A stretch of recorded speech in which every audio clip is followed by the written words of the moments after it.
Today I'm making a hook and ring toss game for a friend of mine out of Manzanita. The wood has been dead a long time, so there are some bug holes that will need to be addressed. We're also going to utilize some of the live or natural edge, so that will need to be cleaned up as well.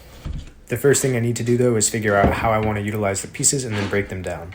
Manzanita doesn't grow very large, so I'll be doing a sort of tiny river table for the base, which is the whitest part of the game. The first step in addressing the bug holes is to kill off any surviving bugs. You don't want to introduce termites or something into anyone's home. So with the pieces in manageable sizes, I toss them in the oven for a few hours. There's various charts you can use to make sure you heat the wood hot enough for long enough to kill off the bugs, but when putting together the video, I couldn't find the exact chart I used. I believe I baked the wood for a few hours at 170 degrees, which was hotter and longer than what the chart recommended. With the potential insects murdered, I decided to work on the river aspect. I didn't like the way the two halves were lining up, so I cut some material off. I still didn't like the way they were lining up or the resulting unnatural looking edge the cut left behind, so I used the oscillating belt sander to make adjustments, examine, make adjustments, examine, you get the idea.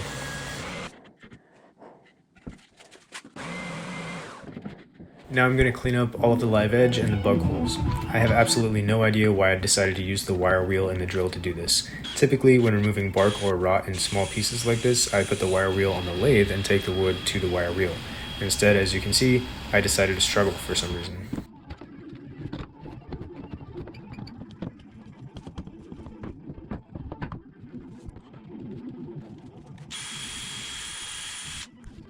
While you watch this stupid idiot on the screen, I'll take this time to tell you that this hook and ring toss game ended up being one of the best ones I've made in some aspects and one of the not best ones I've made in other aspects.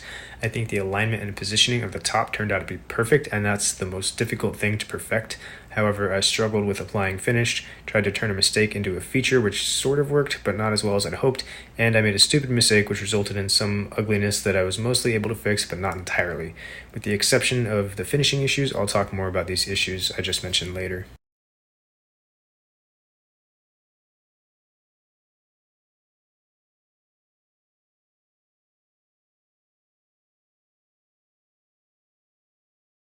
With the wood cleaned up, I move on to trying to visualize what orientation of the two pieces would look best for the river. This is something I struggle with making a decision on, so for things like this, I typically get my girlfriend's input and go with that. However, I'm not sure I did that this time.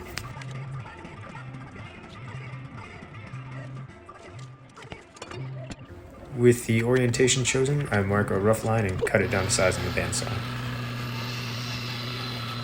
Something I haven't mentioned yet is that Manzanita is notoriously unstable until it dries, so it will often twist, cup, and crack in the drying process. That's one of the reasons I chose a piece of Manzanita that had been dead for a long time for this project. It did a lot of its drying naturally over decades while still in the ground. Something about that seems to allow it to be milled later with little change after. However, putting it in the oven like I did changed the moisture content quickly enough that it developed huge cracks or just made the existing cracks much worse. Between the bug holes and these cracks, this was not a fun project to prepare for epoxy.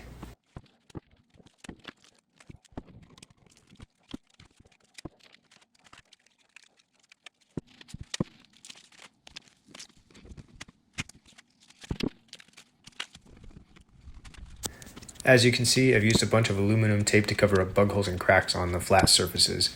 I also used caulking to seal up the cracks in the natural edge. As you can imagine, removing the caulking after the epoxy cured was not a fun process either. However, I'm not sure there's a better way to seal up the cracks in the natural edge to prevent the epoxy from leaking out. You probably didn't catch it, but all of that tape and caulking was just for the top of the game and the token board. Since the base doesn't have any natural edges, I just made a little form out of cheap cutting boards. Now is a great time to mention that I am far from an epoxy expert. Because my projects are so small, I don't spend a ton of time or money to make the forms. Sometimes that works and sometimes it doesn't. So far, these little cutting board forms have worked pretty well.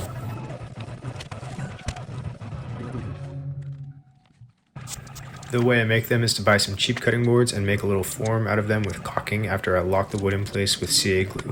In the future, I need to remember to line the cutting board material with packing tape though, because the epoxy does bond to it fairly well.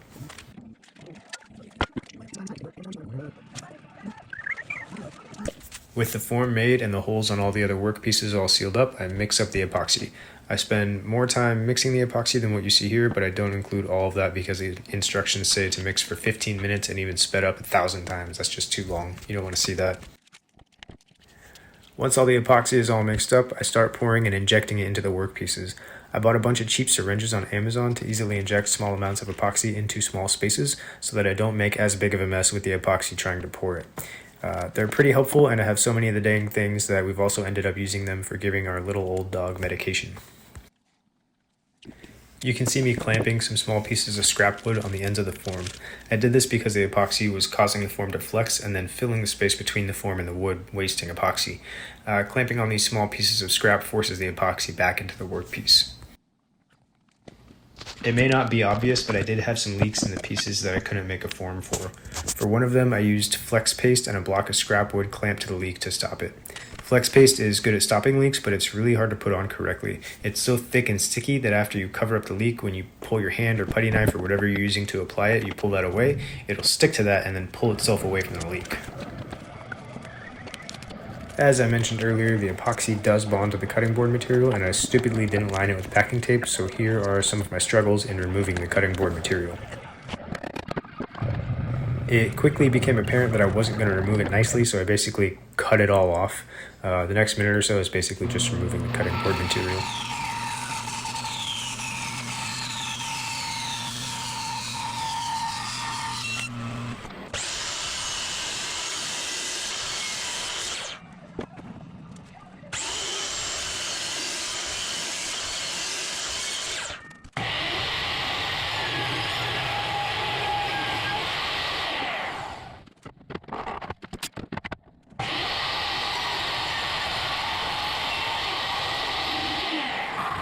The last step in removing the cutting board material serves double duty. All of the workpieces need to be flattened and planed. I just use my router sled for both sides a lot of the time because it's easier than busting out the planer for the parallel aspect since my shop is tiny and the planer requires a little setup. I also don't like taking all of the necessary steps to prevent snipe. I have the planer set up well enough that the snipe is almost unnoticeable without using sacrificial pieces before and after the workpiece, but almost unnoticeable isn't good enough for me.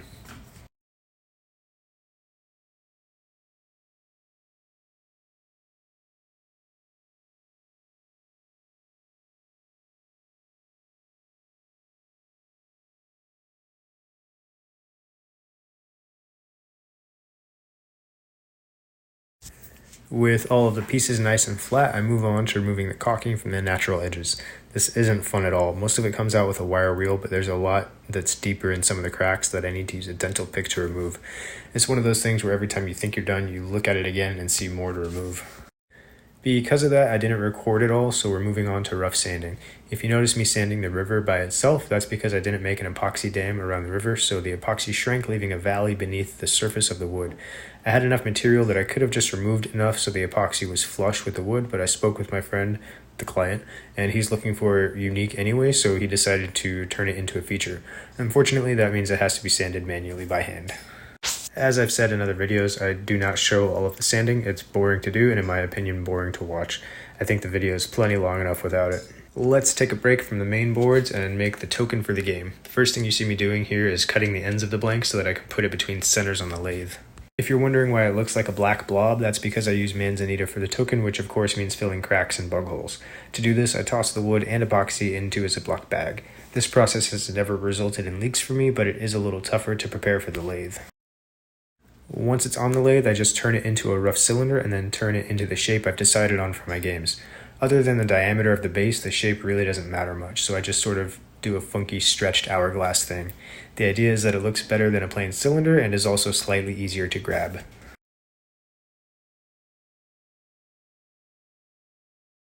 The next thing I want to focus on is the post for the game. Like all my other games, I use a Manzanita branch for this. Manzanita branches are very not straight, which is great for character, but utilizing something that's not straight as the post of the game is complicated. The two ends of the post need to be perfectly parallel to each other, and ideally the bottom half of the post is relatively straight. If it's not, then the game will have an easy side and a hard side. To try and accomplish both of these goals, I've made this jig to safely hold the post while I cut the ends on the miter saw. I've drawn a center line on the jig and positioned the post so that its average center is aligned with the center line on the jig. This branch is actually fairly straight, but a lot of the branches I use have some pretty big curves that can make it a little tricky, especially since you need to make sure the top of the post is completely covered by the top of the game when the top of the game is centered over the bottom of the game. Even with the clamps holding the post down, it is possible the post can shake itself loose. For that reason, I make the cuts incredibly slowly. This way the blade is only cutting the wood and not pushing on it. Also, there's a tiny chance that I'll feel the post start to come loose and be able to back off the blade before things go too bad.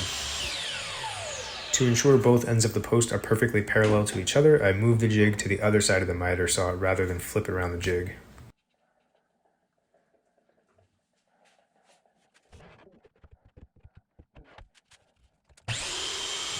Now with both ends cut and parallel to each other, all of the pieces are mostly ready for assembly. With the post out of the way, I can focus on the token board. The first thing to do with the token board is find the center, or average center in this case, and mark out where each hole will go. That's kind of boring to watch, so we're skipping to the next step, which is making little guide holes for the Forstner bit on the drill press. The depth of these holes doesn't matter a lot, but I do incorporate magnets, so I just need to make sure the hole isn't so deep that the holes for the magnets poke through the other side. I don't know if it's apparent in this video, but I screwed up the token board and had to start from scratch. So if you think that this token board looks different from one earlier in the video or later in the video, that's why.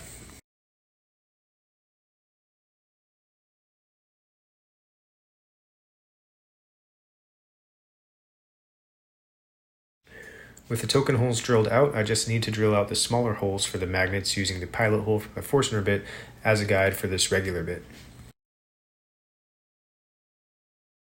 To install the magnets, I utilize a 2-part epoxy and some black dye. I used to just use black CA glue, but that doesn't cure all the way through fast enough and also tends to have little bubbles that need to be refilled after sanding it flush with the wood. You see me doing 2 token boards here at the same time because I was working on 2 games at once. The other game was made mostly out of walnut, and that video was posted a few months ago. I'll leave a link somewhere on the screen or in the description if you'd like to check that out.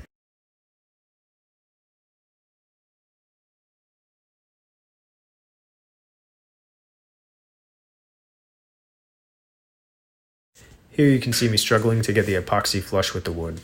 I used a depth stop on my plunge router for this, and that didn't work out so well. It actually went a 32nd or 64th into the wood, which required a lot more manual sanding on my part than I was hoping for. Here's a super sped up snippet of me doing that sanding on one hole. Doing all 5 took forever. Normally finding the right spot to drill this hole is a little tricky because you need to figure out where to place the post that will result in the hooks being centered over the base. This time though, the post is pretty straight, so I pretty much just put the hole in the center of the board. This is a pilot hole for a wood screw, by the way. I use a wood screw and glue or epoxy to affix the post to the base.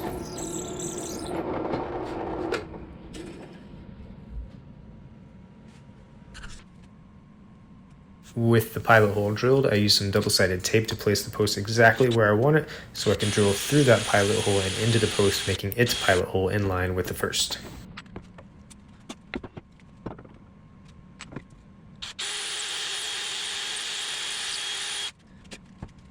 Next up, I expand the hole on the underside of the base to accept the head of the screw, as well as a plug later on to hide the hole.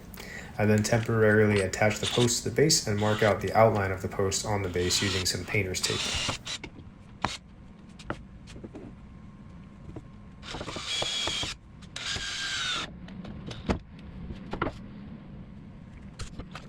The idea here is to use a razor to cut inside that outline so the tape left behind can be used to keep the wood raw, since I like to apply a finish before gluing everything together. This way, if there is an issue with the finish, I don't have to sand up to the post to sand away the finish. However, I did have some issues with the finish this time, so this tape ended up being removed and not allowed to do its job in the end. More on that later.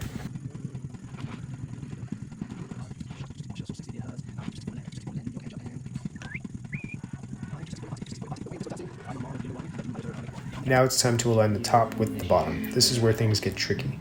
I've pretty much got it down now, but figuring it out the first time was a challenge. What you need is a flat surface, a perpendicular surface, and some spacers.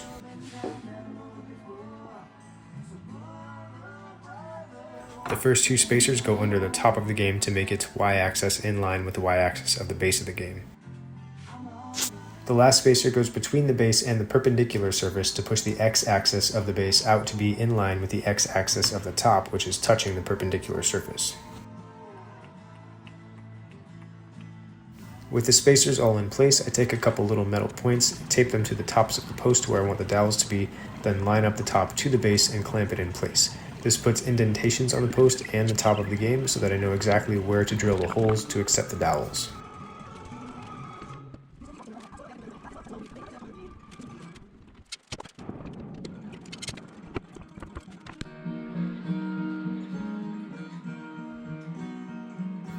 Drilling the dowel holes is easy, but it's worth mentioning that I use a drill press so that the angle of the dowel holes matches in the top and the post.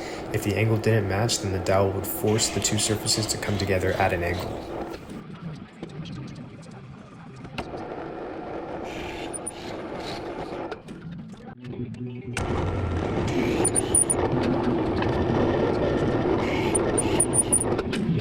Moving back to the token, I'm ready to glue the magnet in place. So I place the magnet in the token as well as a little piece of cylindrical weather stripping to keep it from getting too close to the surface.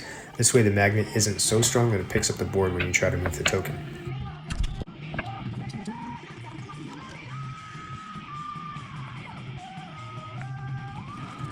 To glue the magnet in place, I use some thin CA glue to bond the magnet and the foam to the wood, and then use some medium thick CA glue to form a more secure plug in case the thin CA glue isn't quite strong enough. Then it's just a matter of cleaning up the excess glue with some sandpaper and a flat surface.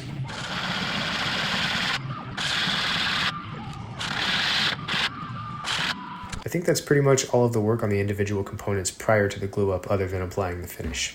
I didn't record the finish application because of the issues I had, but I can tell you that I ended up going with a boiled linseed oil finish. So some of that boiled linseed oil got on the wood where the post gets attached. I didn't trust wood glue to make a good bond in that spot even after sanding, so I ended up going with a 2-part epoxy. However, that 2-part epoxy set up much faster than I anticipated, meaning I wasn't able to effectively wipe away the squeeze out. This resulted in me dremeling and chiseling away a lot of the squeezed out epoxy after it cured. Unfortunately, the result was less than perfect. I'm not sure anyone would be able to find this and the other issues if they weren't looking for them, but because I know they're there, I decided to just not charge my friend for the game. If you ever plan to make one of these yourself, it's important to note that while I'm attaching the top to the base, I still need those spacers under the top. If both sides of the top aren't resting on the spacers, then the post needs to rotate some before clamping it all together, otherwise the top won't be aligned with the bottom. Now that it's all put together, I can drill a hole for the hooks. I put the hole at about 3.5 inches, but I think I'll lower that to 3 in the future. The way I drill the hole is to make a large enough platform on the drill press to hold the game on its side. I then use the third spacer block from earlier, or cut a new one, to rest the base on so that the post is perpendicular to the drill bit. This way when I drill the hole all the way through, both hooks are perfectly parallel to the base of the game. Next up, I use a countersinking bit on the end of the holes to prevent chip out when threading the holes, and then I use a spare hook to thread the holes for the final hooks later on. Finally, I do basically the same thing for the eye hooks. I place them about an inch from the end of the top and don't bother with countersinking. And that's pretty much it. All that's left to do is piece it together.